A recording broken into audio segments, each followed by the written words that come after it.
Today I'm at a different park and I'm going to paint this really cool dead saguaro, and I'm going to use golden open acrylics, or at least I'm going to try. This could be a total fail, who knows. I'm also very low on time, so we'll see. Alright, we're running low on light. Look at that beautiful sunset. That's a thing I'm going to have to paint later, huh? Pretty.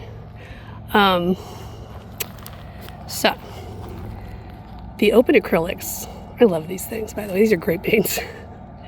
They're so cool. They really do allow you to like get more done without it drying on you, which is pretty awesome. And I also brought a spray bottle and kept spraying it with water to help, but that allowed me to like blend the sky and do some cool things on there. So what I did here is I did the underlayers. That's why you see just like the burnt umber color where the sorrow is and everything. I went in and did like the underlayers because we're working in acrylic. So I did the darkest versions of the plants and the shadows on the mountain. And actually that works out well because it was just getting progressively darker as I was out here. And that's the part you see anyway. So I was able to just keep painting because I was working on that part. So when I go home, I'm going to work on adding all of the highlights. I also used a fairly large filbert brush, which really sped up the process, and this is only a 6x8 panel. And it was funny because there were some people that came up and were talking to me, and that was entertaining too, because usually I'm kind of alone. So, God, look at that. Beautiful. All right, all sorts of things to talk about. So, while I was out there, I didn't have much time to talk about my setup because I was just, God, it took me forever to get out there today. I barely had enough time to do anything. And I didn't have a clear idea of exactly where I was going. I had to change my plan because I didn't have time before sunset. So today I was working with golden open acrylics. And these are acrylic paints that stay wet for a much longer time than regular acrylic paints. And even in this dry climate, they do. So, I kind of love them, honestly. Now, I'd always heard that painting plein air with acrylic paints is not great because they dry up really fast, and it's better to use watercolors or oils for that reason. But with these, that's just, that kind of eliminates that problem. It's awesome. And it was really kind of a pleasure, honestly.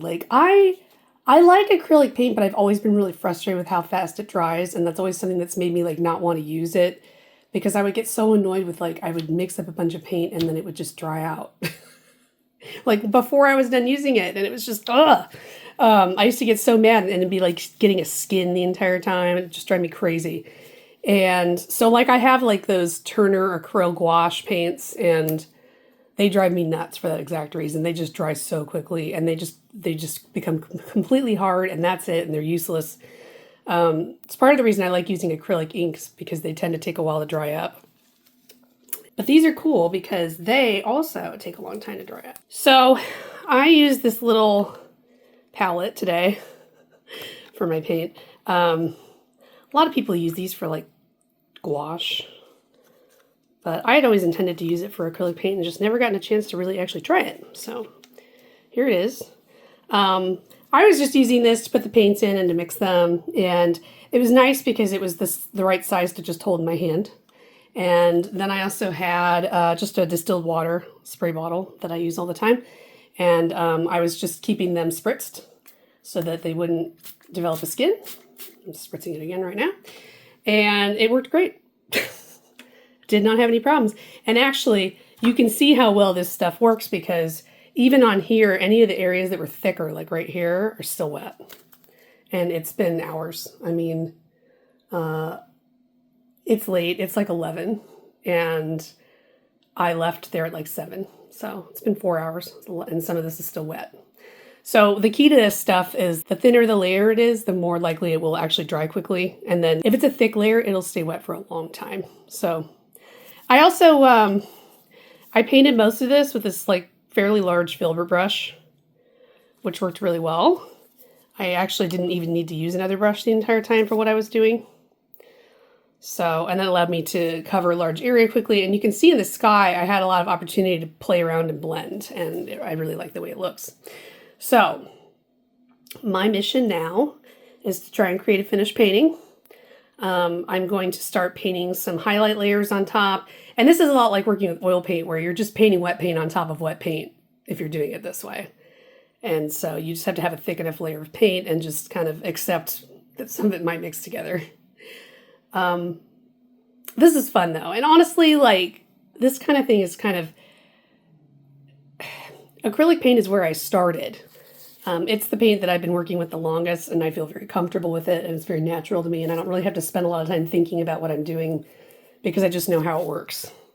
So it actually made it a lot of fun while I was out there because I wasn't stressing about technique as much as I was just painting, you know?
is done.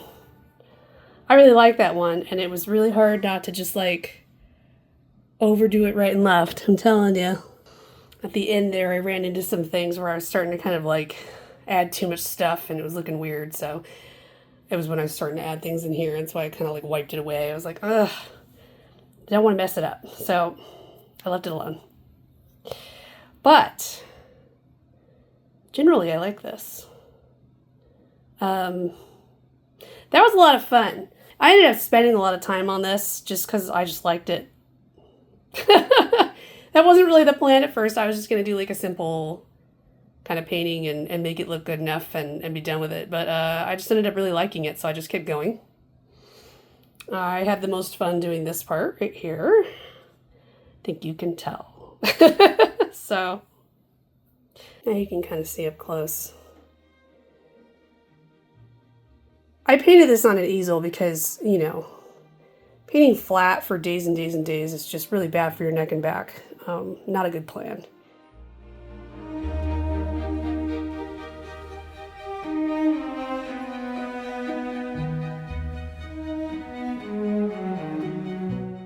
So, yeah. That's cool. That's a cool painting. I like it. I think the goal tomorrow is to do something more simple, though. I can't do these crazy paintings every day. It's a weekend. That's why I got away with this. I don't even want to talk about how late it is. So, of course, I had to mess with it a little bit more because, obviously. I found some spots, like right in here, where I had missed some shadows. So I fixed that. I just missed the shadow for whatever reason. But it helps define the side of this broken Sora, so I think it's kind of important. Anyway, I really am going to go to bed now. I have an interesting mission today. I'm going to do a sunset sketch of the diving lady. It's always a nice view at sunset. It's not lit up right now. I don't know if they're going to light it up by the time I leave here, but it doesn't really matter. The silhouette is still going to be fun. And I just got my new Pentel pocket brush pen in the mail. So I'm going to play with that. I'm going to do all of the silhouette part of the sunset with that. And then I'm going to use these watercolor pencils to put the color of the sunset in. And then I also have my Posca paint pens. And these are the fine tip ones. And I'm going to use these to put in any lights that pop up while I'm in the middle of sketching the sunset. So if they light up the sign, for instance, or if I get like car headlights or that kind of thing, I'll use it. So this should be fun. I have done like almost like only about 2 minutes of sketching with this Pentel brush pen before, so it's entirely new to me. The ink is thick like India ink, and it's supposed to be waterproof. So we'll be testing all of that. I noticed that the brush itself is very similar to their water brush pens. It's similar to like the fine tip one. You can look at that, see? Yeah. And it feels the same way. So I think I'm gonna like it. Okay, I am done. So there are 2 spots where I accidentally spilled orange Posca paint pen, like just straight on the sunset. And this paper is so unforgiving. There was like no way for me to like really get rid of it except for just like try to wipe it off the best I could. It's pretty funny. You can probably see one of them. It looks like a random orange comet going the wrong direction. But anyway. Hilarious. So drawing with the Pentel pen at this size was a little bit challenging. I'm also just not used to it on this paper. This paper just kind of sucks that ink right up. Like so quickly, I barely have a chance to control what's happening, and that's kind of weird. So I get like a lot of big bloppy lines and stuff. I think that, you know, that's a style, and it's kind of one of those, like, if you're ready for it, great. But I wasn't quite ready for it, so I didn't really know how to handle it. Definitely interesting. I think I would probably use different paper for this project if I had a choice again. I think this notebook is a little thin. This is the Talens Art Creations Sketchbook. You know, it's supposed to be for like mixed media, but I don't personally find that it does really well getting wet. And I think you can see that here. It's just curling up a lot, and I couldn't really do much with it once it was wet to manipulate it. So now you can see it in better lighting. It was fun to do the sunset live with the colored pencils because that spot in particular always has a good sunset view, and the sunsets have been really nice the last couple days. So this is the Diving Lady landmark. It's part of the Starlight Motel. And this sign is considered a landmark. I think it was the tallest sign in Mesa, like in the 60s. And it's one of the few neon signs that are still up because they're all kind of grandfathered in. They're not allowed to put them up anymore. And this one actually fell over during a storm in like 2010, but everybody wanted it back. So the whole community like gave a bunch of money to these people to put it back together. It's like this classic sign that needed like a bunch of refurbishing. So anyway, so oftentimes there's like a letter burned out because it's expensive to maintain that thing from what I understand. So I had fun doing that. So this was interesting using the Pentel pocket brush pen. So like I said, I just got it and this is the first time I've gotten to use it. And you know, it was hard to work with on this paper because I was under like really bright sunlight and it was difficult for me to see the little tip of the brush and gauge how far away it was from the paper and whatnot. It really does behave just like a brush. I mean, it's like a synthetic brush that's on this pen. So you can see that. And so kind of getting used to like how it's kind of floppy and you're having to control like the little tip of the brush is challenging at first. I was frustrated by not having the kind of precision that I prefer to have, but the aesthetic, like the look of it is cool. It does create like a cool look, and that is what everybody seems to really like about it. So I think it is neat. I think I would prefer to do slightly larger sketches with it. Like it looks a little cartoony at this size.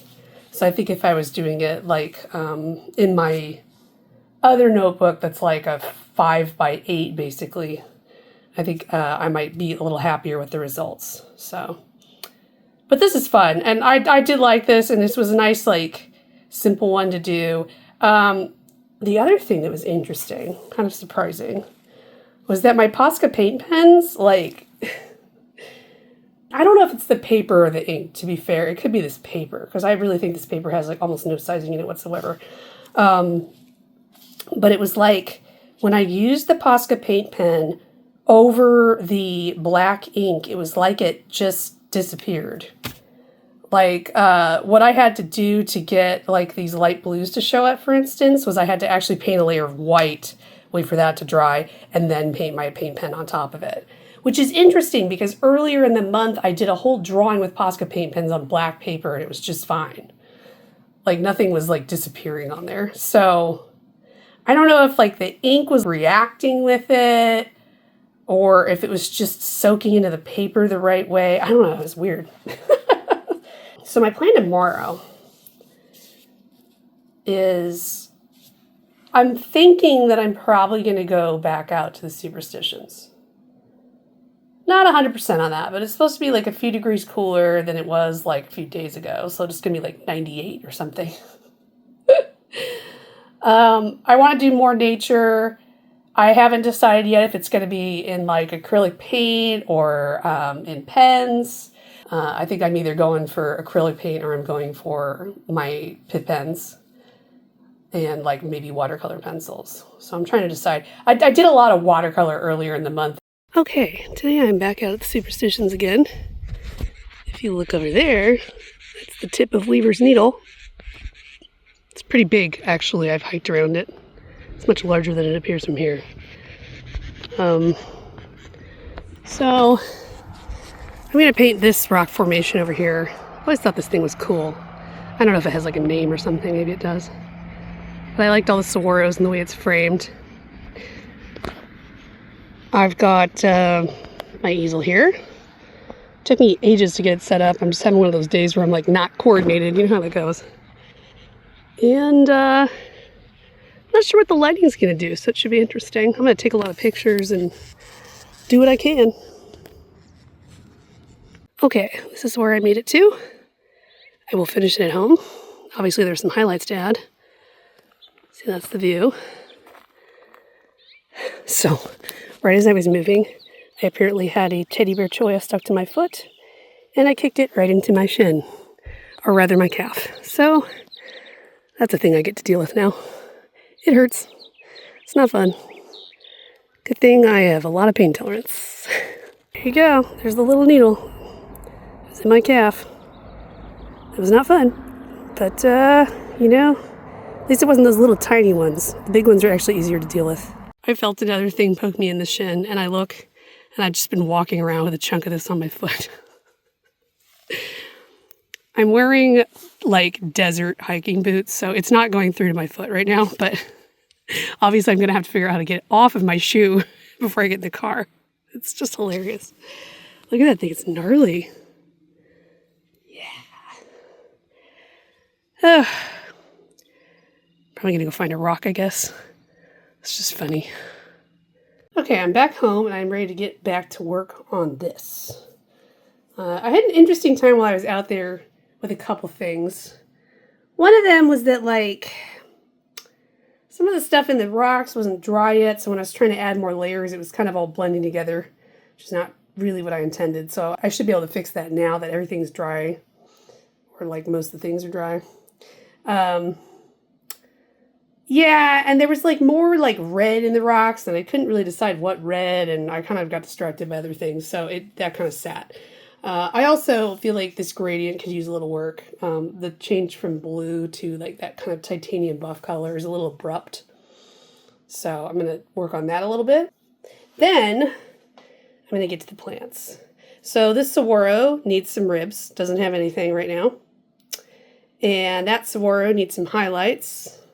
And then there are a whole bunch of plants that kind of are like a very light shade of, I would call it like a viridian, that I need to put in there. I hadn't put them in there yet because I hadn't mixed that color. The other thing I ran into too is that like a lot of this green wasn't dry yet. So when I was trying to add like yellow ochre in there, it just was kind of blending with it. So that is like very similar to kind of what I've run into with oil paint before. So you're painting wet and wet, and you're going to get the problems you get with wet and wet. Yeah, I mean, you know, I like did a decent amount out there though. It's not bad. I was kind of going nuts because the area I was painting at is kind of like a little stop point on the way to Canyon Lake. And people just kept driving in there and stopping for like 5 minutes and then leaving, you know, and just kind of making a lot of noise and distracting me. It was just kind of annoying. Because I don't know, I just didn't feel like I could kind of get in that like concentration zone and that flow state or whatever you want to call it. I also was standing in like an area that just had a whole bunch of teddy bear choya all over the place. And I spent the entire time being like, don't step in it, don't step in it. And I still did anyway. But it's just, I don't know, I wasn't really like in a comfortable spot. My view was all right, but the stuff that was like right immediately around me was kind of not great. So that kind of made it harder for me to kind of just get in there and get in the mood. So I'm going to keep going. Mostly we just need more contrast in some areas, and we need to get some highlights. I don't think I have like a huge amount of work to do. I'm not going to my plan is not to get like really crazy and intricate with this, although we'll see what ends up happening.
fun. It was definitely an interesting one to do.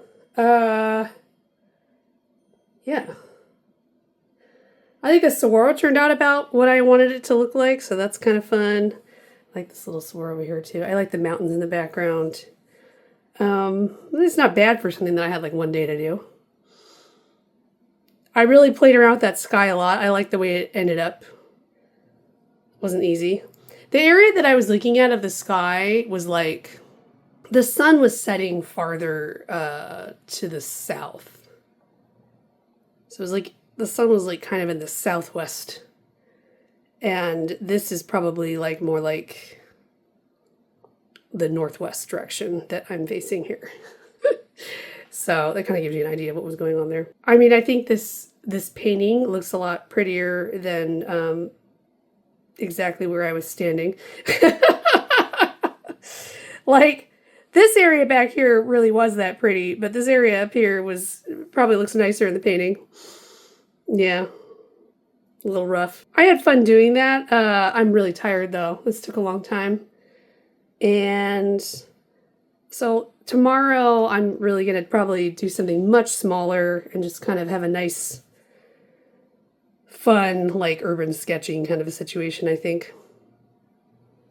Cannot do these every day, that's for sure. I mean, it's cool. I like it and I'm glad I did it. But yeah, now I'm worn out, you know? Today I'm going to use two different notebooks and I'm going to compare them because I'm actually just trying to see which of my kind of practice sketchbooks I'm going to buy another one of. So what I'm going to do is I'm going to go to a local strip mall where there's like a grocery store and I'm going to sketch people with watercolor. So it's going to be an easy day today. I'm making it very casual because yesterday I did a lot and I'm tired. So this one is the Canson Montval watercolor paper. They're both cellulose, and they both are the same weight, 140 pounds, same size, 5.5 by 8.5 inches. So it really is just like a direct comparison. This is an older notebook. I used this one like 3 or 4 years ago, and I haven't really tried to use watercolor on it since, so I don't have a good sense of how it compares to this other one, which is the Strathmore Visual Journal watercolor in the 140 pound. So this is the one I've been using most recently. So it'll be interesting to see them. So the interesting thing too is that in this book, a lot of what I did was in watercolor pencil. And so I don't have a good sense really of how watercolor plays with this paper when I actually have any idea what I'm doing with watercolor. Like, I was really brand new at it when I was in there. So a lot of this is line and wash. See, this is one that I did in full watercolor. A lot of it is watercolor pencil, like this one. This one was like micron pen with watercolor pencil. And these are watercolors here. This also has some pen in it. This was actually like Crayola markers. So, and these were some that I was playing around with, some like little tiny thumbnail sketches. So this was done with watercolor pencil. So that'll be interesting because in here I've done a lot more like actual watercolor stuff. So I'm actually going to use just like my little practice sketching sets. So that would be these two, and they have Artist Loft watercolor paint in them. So they are dye-based, student grade, you know, these are like my cheapy practice paints. So I'm keeping it very casual today. And we're going to see how that goes. All right, I'm at a local strip mall and I am just going to sketch as many people as I can. It's the whole goal. I'm going to start with the Canson notebook, and I'm using this set that it has like mostly just kind of not landscape colors. So there's like gold and bronze and silver and like a vermilion and a and the white gouache that comes with it. Like it's all these other colors that I wouldn't use in a landscape. It's kind of hilarious, but I like using this set. It's kind of fun. So here we go. All right, this is what I had the time and energy for today. I used like my very small nibbed water brush. That worked best. I found the downside is that these dye-based, like, cheap colors, they don't rinse out of the brush very well. It's, like, difficult to work with. It's actually easier to rinse the professional colors out. So, yeah. Not bad. I am ready to go eat dinner. All right, so I'll talk about my results here now that it's later in the evening. So, I thought that these were the exact same size, but actually this one's just a slightly bigger. This is the Canson notebook. This is the Strathmore notebook. This one's slightly bigger, and this one also has a perforated edge on the pages, which can be nice if that's what you like. I have like used this a lot. I haven't ever had the pages like detach when I didn't want them to, which can sometimes happen with those perforated notebooks. So if you like being able to remove pages, that's nice. As far as the texture goes, God, they're like practically the same, really. It seems like the Strathmore one might be just slightly more textured, but honestly, the texture even seems to be very similar between the two. As far as like what the paint looks like, it's like the same. Yet again, this texture seems to be just slightly rougher on the Strathmore paper, and that's the only thing I notice. But as far as like the colors, they pretty much look the same. I feel like maybe I'll just buy whichever one's a better price. I'm going to test them a little bit more though, on my own. But as far as the pictures of the people, okay, so I started out with this one. And you can tell because this one was a little bit of a mess up. I didn't have enough paint on my brush and whatever. I kind of messed that one up. And then you can kind of tell I got more comfortable as time went on. So it's like I did like these 4, I think, and then I went over and did these ones, and then I went back and did these 2. So that was an interesting exercise that I would like to do more of. I feel like I really could use a lot more practice sketching people in motion, because I noticed that that's where I like run into problems, like trying to get them walking. I just don't really quite have those poses down yet. Like this guy worked out well. He was looking at his phone. You can kind of tell. And you know, like the poses where people are still I quite liked. Like this one, he was putting something, I think he was reaching up to pull his like hatch down or something like that. Or maybe it was his truck, like the back of his truck he was going to pull down. And then like this guy was holding a bag up. This guy was just standing there talking to someone. This guy was faced away from me. Well, okay, so it was really funny. Like, I noticed something that I had kind of forgotten, but is definitely true. That like the Phoenix uniform is like a black t-shirt and jeans. Both male and female, doesn't matter. Everybody's wearing a black t-shirt and jeans or jean shorts. Like, I was laughing because I was definitely wearing like a black tank top. Wasn't wearing jeans today, but usually I am. So, but it's like every person I saw practically was wearing like a black shirt and jeans. And I had to work really hard to try and find people who weren't wearing like the exact same outfit over and over again. That's why you have like, you see a variety here, but I tell you, I was struggling. This one was kind of fun. She was wearing like kind of a big loose kind of blouse, and she's on a scooter, and then she had like a kid in front of her. So that was kind of an interesting one to do. And then this guy was faced towards me. The outfit was fun because he had like a black baseball cap and this blue shirt. It was like, I think it was like an Adidas shirt maybe. And then he had like basketball pants on. And this one was wearing like a cool dress. I kind of messed up the shape though. So I wasn't super thrilled with that one. Yeah, I mean, I don't know. It was actually like quite fun to be able to do it in color and doing it in watercolor, I think is more fun than trying to do it like in pen. So that's something I think I'll play around with more for sure. I just feel like I need more practice at all of this. Like there's only one way to get good at something like this. So I think I'm just going to leave these, and then like I might try and fill them back up at another date. So the grocery store was an interesting choice though. I definitely had a variety of people. And that was cool. Because that's what I was looking for, is I just wanted to draw all sorts of different types of people, not like the same people over and over again. So yeah, that was a good fun, like relaxing activity for today, and not too high pressure. And I don't know what I'm going to do tomorrow. I don't even have any good ideas. I think I'm just gonna, I'm gonna have to see what strikes me. Usually I have like some vague plans of what I'd like to do, but honestly, I am just exhausted. So I'm going to bed. I'll figure it out later.